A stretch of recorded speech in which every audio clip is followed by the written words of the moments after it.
they're depressed, they're sad, they're hurting. And the best thing I can tell anybody, which I tell myself, is to just feel it, but then fight past it.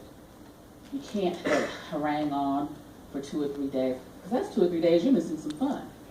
And for me, that might mean I might miss a trip to Disneyland. I can't do that, because in my mind, I'm still 6. I like Disneyland. I like going. If somebody says, girl, there's a such and such going on, count me in. Are there stairs? Are there hills? What's parking like? Do they have handicapped parking? And if they don't, why not? You know, I have to ask all those difficult questions. Sounds crazy, but you know, once you're in that situation and you've been caught with your proverbial pants down, it's not one you want to have to go through all over again. Excuse me. I do go to several support groups. Several. I go to one at UCLA. I go to one in Norwalk, California, which is a bigger group. And sometimes I go to a different one at UCLA. And sometimes I even make it down to San Pedro to Little Company of Mary.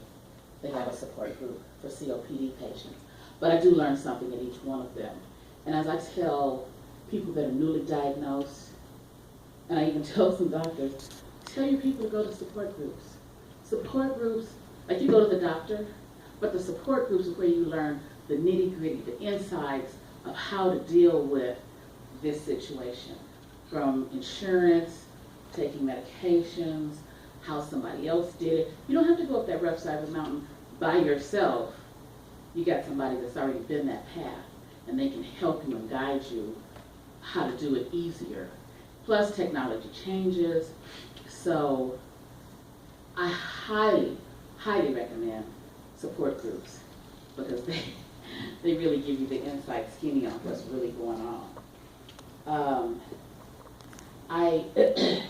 Like I said, I try to do a lot of the same things that I did before. After being a single mom and getting up at 5 o'clock in the morning, I don't get up at 5 o'clock in the morning. I don't even get up till about 8, 9 o'clock. Because I don't have to.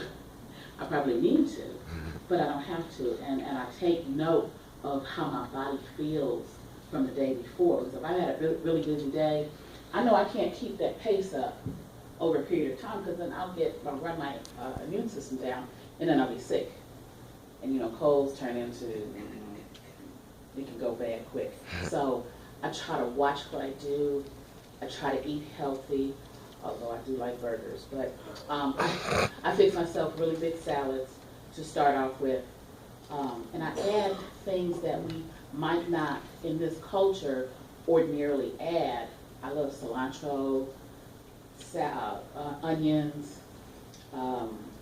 mint, basil, just anything that might give me a boost of, or maybe a boost for my lungs.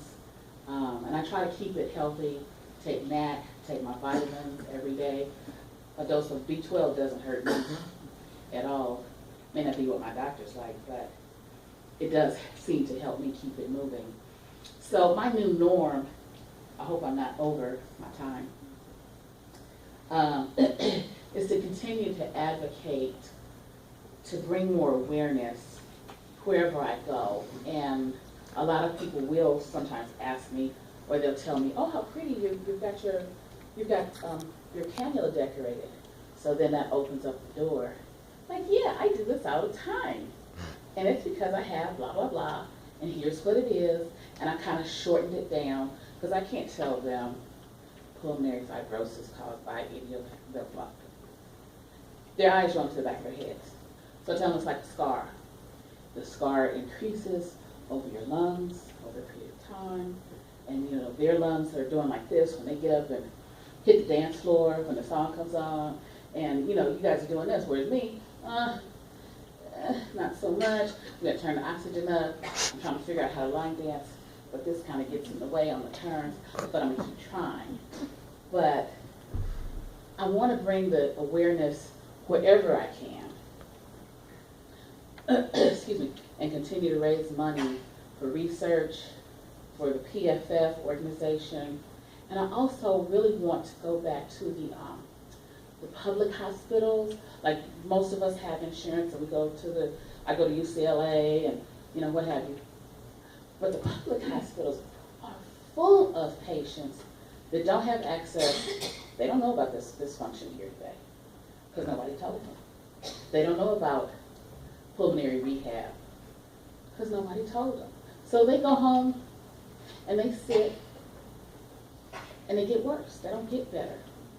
But for me personally, and I don't know how to do this, but when a diabetic gets diagnosed, immediately, boom, they get the nutritionist, they get a nurse that tells them, teaches them how to use the insulin. The glucometer, thank you. Immediately. But for pulmonary patients, total silence, nothing.